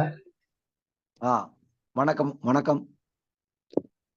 புதுவை வந்த இந்த நிகழ்வு இது வந்து நவீனப்படுத்தினா கொஞ்சம் இன்னும் கொஞ்சம் நவீனமா மாணவர்கள் கொண்டு போற மாதிரி வேற ஏதாவது இன்னும் கொஞ்சம் முயற்சி எடுத்தா நல்லா இருக்குங்க. இப்ப இந்த நிகழ்வு எல்லாம் நடக்குதுன்னாங்க, இப்ப நிறைய பேருக்கு போய் சேராமலே இருக்குங்கய்யா. இப்ப நம்ம கல்லூரியில பாத்தீங்கன்னா சில பேருக்கு எல்லாருக்கும் அனுப்புறேன் இந்த நிகழ்வை. இந்த நிகழ்வு வர்றதே பாத்தீங்கன்னா உங்களுக்கு தாமதமா, இன்னைக்கு நிகழ்வுன்னா இன்னைக்குதான் வருது, இல்ல முதல் நாள் தான் வருது. கொஞ்சம் முன்னாடியே நீங்க இன்னும் பலருக்கு வந்து இது போய் சரிங்க. அதான் இந்த நிகழ்ச்சியே நம்ம வந்து இன்னும் கொஞ்சம் விரிவுபடுத்தணும். முன்னறிவிப்பாக சொல்லிடணும்ன்றது அவரோட எண்ணம். அதை நம்ம அறிவனையா நேரத்துலங்கிறதால நிறைய பேர் அந்த நேரத்துல அன்னன்னைக்குன்னு சில ப்ரோக்ராம் வச்சிருப்பாங்க, மறக்கிற மாதிரி. அது குறைந்தபட்சம் ஒரு வாரமாவது அவங்களுக்கு ஒரு அந்த இதை கொடுக்கணும். ஒரு 3 நாள் 4 நாள் முன்னாடி இருந்தா கூட டக்குன்னு நம்ம 4 பேருக்கு இன்னும் பரவுறது கொஞ்சம் அதிகமா பரவுங்க. அதே மாதிரி இன்னொரு இதுவும் ஒண்ணு சொல்றேன். இப்போ நீங்க வந்து உதவி பேராசிரியர் இருக்கீங்களா? ஆமாங்க ஐயா, தமிழ்துறை ஜமால் முகமது கல்லூரியில உதவி பேராசிரியர் இருக்குங்க. அப்போ வந்து நீங்க வந்து ஒரு முறை நீங்க வந்து புதுச்சேரிக்கு உங்களுடைய மாணவர்களை கூட நீங்க அழைச்சிட்டு வரலாம். அந்த மாணவர்கள் இங்க வராங்கன்னு அவங்களுக்கு வேண்டிய வசதிகள்லாம் நாங்க கண்டிப்பாக நான் செய்து தர தயாரா இருக்கிறோம். அப்போ அவங்க வரும்பொழுது, அந்த மாணவர்கள் வரும்பொழுது நம்முடைய ஒரு கலாச்சார பரிமாற்றம் மாதிரி நடத்துறதுக்கு ஒரு இன்டராக்ஷன் என்று சொல்லப்படுகின்ற அந்த ஒரு கலந்துரையாடல் இதெல்லாம் நம்ம நடத்தணும் வச்சுங்களேன். நம்மளுடைய புதுச்சேரி மற்றும் தமிழ் அந்த பகுதியில் உள்ள கலாச்சாரம் அதுல வந்து ஒரு இது பண்ணீங்கன்னா ஒரு மியூச்சுவல் அண்டர்ஸ்டாண்டிங் வந்து நம்முடைய மாணவர்களுக்கு ஏற்படும். அதே போன்று நீங்க வரன்னு அந்த நேரத்தை சொன்னீங்கன்னா, இதே மாதிரி இங்க புதுச்சேரியில மாணவர்களையும் நாங்க வந்து ஏற்பாடு பயன்படுத்தணும். அப்போ வந்து அந்த மாணவர்களே ஒரு கலந்துரையாடல் பண்ணா அது ரொம்ப நல்லா இருக்குன்றது யோசனை. அந்த யோசனைப்படி நீங்க வந்து ஒரு தேதி சொல்லுங்க, அறிவன் ஐயா கிட்ட சொல்லிட்டு சொல்லுங்க. நீங்க வந்து ஒரு மாணவர்களை அழைச்சிட்டு வாங்க. நான் இங்கே கல்லூரி மாணவர்களை அழைச்சிட்டு அவங்களுடைய ஏன்னா இது வந்து நான் வந்து ஒரு கண்காணிப்பாளர் இருக்கும்போது ஒரு தடவை நான் செஞ்சேன். எப்படின்னா, டாமன்ன்ற யூனியன் பிரதேசத்துல இருந்து அங்கிருந்து மாணவர்களை வர வச்சு நம்ம பாரதிதாசன் கல்லூரி மாணவர்கள் கூட ஒரு கலந்துரையாடல் பண்ணணும் வச்சுங்களேன். அது போல நம்ம அண்டை மாநிலமா இருக்கிற தமிழ்நாடு, அண்டை மாநிலம் சொல்லக்கூடாது, நம்ம மாநிலம் தான். அது அண்டை மாநிலம் சொல்வது நம் மாநிலத்தில் உள்ள பகுதியில வட்டாரத்துல இருக்கின்ற அந்த மாணவர்களை நம்ம வரவழைச்சு நம்மளோட இங்க இருக்கிற மாணவர்களோட ஒரு கலந்துரையாடல் பண்ண நல்லா இருக்கும். இதில் இந்த இணையத்தில் இருக்கிற எல்லா மாவட்டத்தில் இருக்கிற மாணவர்களும் அந்த கல்லூரி மாணவர்களும் நீங்க வருவதாக இருந்தா கூட அவருடைய கலந்துரையாடல் செய்வதற்கு நம்ம தயாரா இருக்கிறோம். சிறப்பான எண்ணங்களுங்க. நல்ல முயற்சி எடுக்கலாங்க. நல்லதுங்க. கண்டிப்பா இதுதான் வந்து உண்மையான ஒரு என்ன சொல்றது வழிகாட்டுதலா அமையும் என்பதுதான் என்னோட எண்ணம். ஏன்னா வந்து நாம வந்து சும்மா பேச்சளவிற்கு பெரியவர்களே பேசிக்கொண்டே போவதை விட அடுத்த தலைமுறையே இதுல வந்து நம்ம பங்கெடுத்து அவர்கள் மூலமாக நம்ம கலையையும் தமிழையும் மீட்டெடுக்க வேண்டும் என்பது என்னுடைய நீண்ட கால எண்ணம் ஆகுது. அருமையான முன்னெடுப்புங்கய்யா. கண்டிப்பா கண்டிப்பா கண்டிப்பா. வரக்கூடிய எதிர்கால மாணவர்கள்ட்ட அவங்களுடைய சிந்தனை என்னன்னு சொல்லி தெரிஞ்சுக்கிட்டோம் அப்படின்னு சொன்னா அதுக்கு தக்கன நம்ம வந்து நம்மளுடைய விஷயங்களை நம்ம மாத்தி அவங்கள்ட்ட கொண்டு போகலாம். நான் ஒன்று மட்டும் சொல்லுவேன் ஐயா, தமிழை வந்து முறையாகவும் முழுமையாகவும் கற்றுக்கொண்டால் ஒழுக்கம் வளரும். அந்த ஒழுக்கம் வளர்ந்தாலே எல்லா மாணவர்களும் தங்களுடைய வாழ்க்கையில் முன்னேறுவார்கள் என்பதுதான் என்னுடைய எண்ணம். ஏனென்று சொன்னால்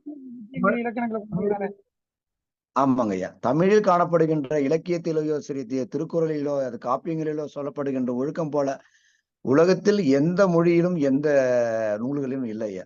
இது வந்து உங்களுக்கு எல்லாம் தெரிந்திருந்தாலும் இதை வந்து மாணவர்களுக்கு தெரிவிக்க வேண்டிய கடமை நமக்கு இருக்குது. அதுதான் சொல்ல வந்தேன். ஏன்னு கேட்டாக்கா மத்த பாடங்களை படிக்கிறப்போ அவங்களுக்கு அந்த பொருளீட்டுறதுக்கான யோசனைகள் தான் கிடைச்சிருக்கும், வழிகள் தான் கிடைச்சிருக்கும். கிடைக்காத காரணத்தினாலதான் நிறைய நிம்மதி இல்லாமலும் சரியான ஒரு பாடம் தெரியாம பிள்ளைங்க வந்து இப்போ சின்ன குழந்தைங்களே ஸ்ட்ரெஸ் இருந்ததுங்க. ஒரு சின்ன குழந்தை வந்து வீடியோல பார்க்கும்போது எனக்கு ரொம்ப கவலையா இருக்குது, கஷ்டமா இருக்குதுன்னு சொல்லிட்டு ஒரு குழந்தை வந்து ஒரு தமாஷா இருந்தா கூட இன்னும் பெரிய தொல்லையா போச்சுன்னு சொல்லுது அம்மா அவங்க அம்மாட்ட. ரவுண்டு 1 வயசு கூட இருக்காது அந்த குழந்தை நினைக்கிறேன். அப்போ வந்து அப்போ இந்த அந்த சின்ன வயசுலயே அதுங்களுக்கு இந்த ஸ்ட்ரெஸ், அழுத்தம், மன அழுத்தம்னு சொல்லிட்டு அது வந்து இப்ப இந்த நவீன உலகம் வந்து அவங்களை போட்டு அழுத்துது. அது அவங்க மேல உள்ள தவறு கிடையாது. ஆனா அவங்கள வந்து நம்ம வந்து இன்னொரு வழியில வந்து அவங்களை கொண்டு செல்ல வேண்டியது நம்முடைய கடமை. நம்ம சிந்தனை அது மாதிரி போச்சுன்னா கண்டிப்பா நம்ம வந்து அவங்கள வந்து நல்வழிப்படுத்திடலாம். எந்தவித குற்றங்கள் நடக்காம பாத்துக்கலாம். அந்த மக்களுக்கு தன்னுடைய பழகுகின்ற சக மாணவிகளை வந்து சகோதரிகளை பாவிக்கின்ற எண்ணத்தை உருவாக்கிடலாம். பெரியவங்களுக்கு எப்படி மரியாதை கொடுக்குதுன்ற எண்ணத்தை உருவாக்கிடலாம். பெற்றோர்களை எப்படி மதிப்பது என்பதை உருவாக்கிக்கலாம். பெண்களை எப்படி மதிக்கிறது என்ற எண்ணத்தை உருவாக்கிடலாம். இதுக்கு எல்லாமே வந்து நான் அதோட செய்ய வேண்டிய வேலை நம்ம கையில தான் இருக்குது. அவங்க மேலே நம்ம குற்றம் சொல்றதை விட நாம் செய்ய வேண்டிய கடமைகள் இருப்பதால நம்ம செய்யலாம் என்பது என்னோட எண்ணம் ஐயா. கண்டிப்பாங்க ஐயா. ஒரு சின்ன யோசனை ஒண்ணு சொல்லுங்க. அதாவது நம்ம மக்கள் வந்து மாணவர்கள் வந்து இந்த அலைபேசி வச்சு விளையாண்டுட்டு இருக்காங்க, எல்லாம் பண்றாங்க. மாசத்துக்கு ஒரு முறை நம்ம கல்விக்கூடங்கள்லயே விளையாட வச்சு அவங்கள பழக்கினா என்ன? இப்ப வந்து நீங்க சொல்ற இந்த இதான் இப்ப நூலகத்துல நான் இப்ப கொண்டு வந்திருக்கேன் அந்த ஒரு திட்டமா. என்னன்னா நூலகத்துல வந்து இப்போ வந்து சிறுவர்கள் பிரிவு, அந்த சிறுவர்கள் பிரிவுன்ற இடத்துல 1ல இருந்து 15க்குள்ள ஒரு மாணவர்களை வந்து கண்டிப்பா உறுப்பினராக்கி அந்த இடத்துல வந்து அவங்களோட விளையாட்டு கருவிகள், நம்ம பாரம்பரியமா விளையாடின விளையாட்டு கருவிகள், அந்த நீதி நூல் புத்தகங்கள் இதெல்லாம் கொடுத்து அவங்கள வந்து ஒரு விளையாட்டு அந்த மூடுன்னு சொல்லுவாங்க இல்லையா, அதுலயே கொண்டு வந்துட்டு இப்ப செஞ்சுருக்கிறேன் ஐயா. ஒரு மூலமா அதை வந்து விரிவுபடுத்தணும். கண்டிப்பா சொல்லுங்க ஐயா. அப்படின்னா நமக்கு இந்த மன அழுத்தத்தை, மனச்சோர்வை நீக்கிறதுக்காக வரக்கூடிய அந்த பயிற்றுனர்கள்லாம் என்ன கொடுக்குறாங்கன்னா, சிறு பிள்ளைகள் விளையாடுற மாதிரியான சின்ன சின்ன விஷயங்களை கொடுத்துதான் மன அழுத்தம். அப்படிங்கிறப்போ மாணவர்களுக்கு சின்ன வயசுல இருந்தே தமிழர் விளையாட்டுகளை கொஞ்சம் கொஞ்சமா ஒரு அந்த பிள்ளைங்க அவங்க விளையாடணும், இல்ல வாரத்துக்கு ஒரு முறை விளையாடணும், நம்ம கல்விக்கூடங்கள்ல விளையாடணும் சொல்லி பழக்கிக்கிட்டே வந்தோம் அப்படின்னா அவங்களுக்கு அவங்களுக்கே புரிய ஆரம்பிச்சிடும். நம்ம எதை செஞ்சா நம்ம மன அழுத்தம் நீங்குது, எதை செஞ்சா நம்ம மனம் அதிகமாகுது புரிஞ்சிடும். அதுக்காக இப்போ எங்க நூலகங்கள்ல பாத்தீங்கன்னா அந்த விளையாட்டு பொருள் அந்த கிட்டிப்புல் சொல்றாங்க இல்லையா, கிட்டிப்புல், அது பம்பரம் இந்த போன்ற பொருள் விளையாட்டு பொருள்கள் சேர்த்திருக்கிறோம் அதுல. கண்டிப்பாங்க. நல்ல முன்னெடுப்புங்க. அருமைங்க. நன்றி. அனைவருக்கும் வணக்கம். ஐயா அவர்கள் நேற்று வந்து திருக்குறள் முற்றோதல் ஒன்றை தொடங்கி வைத்தாங்க. அது செய்தி வந்திருக்குது. அது கன்னியாகுமரி மாவட்ட மாணவர்களுக்கு ஒரு முற்றோதலை தொடங்கி வைத்து சான்றிதழ் வழங்கியிருக்கிறாங்க. ஐயா அவர்கள் பல வகையான தமிழ் முயற்சிகளை செஞ்சுட்டு வராங்க. அதை பெருமையோட நாங்க புதுச்சேரியிலிருந்து அதை தெரிவித்துக் கொள்றோம். ஐயா அவர்கள் இன்னும் நிறைய செய்யணும், அந்த துறையை வலுப்படுத்தக்கூடிய நிலைகளுக்கு ஐயா தான் முதன்மையா நிக்கணும்ன்றத வேண்டி விரும்பி கேட்டுக்கொண்டு நிறைவு பகுதிக்கு போறோம். அம்மா நீங்க நிறைவு பகுதியை இது பண்ணலாமா? நன்றிங்க ஐயா. நன்றியுரையினை வழங்க புதுவை அருங்காட்சியக படம்ப பிரிவின் பொறுப்பாளர் செல்வி சங்கீதா சவரிநாதன் அவர்களை அழைக்கின்றேன்.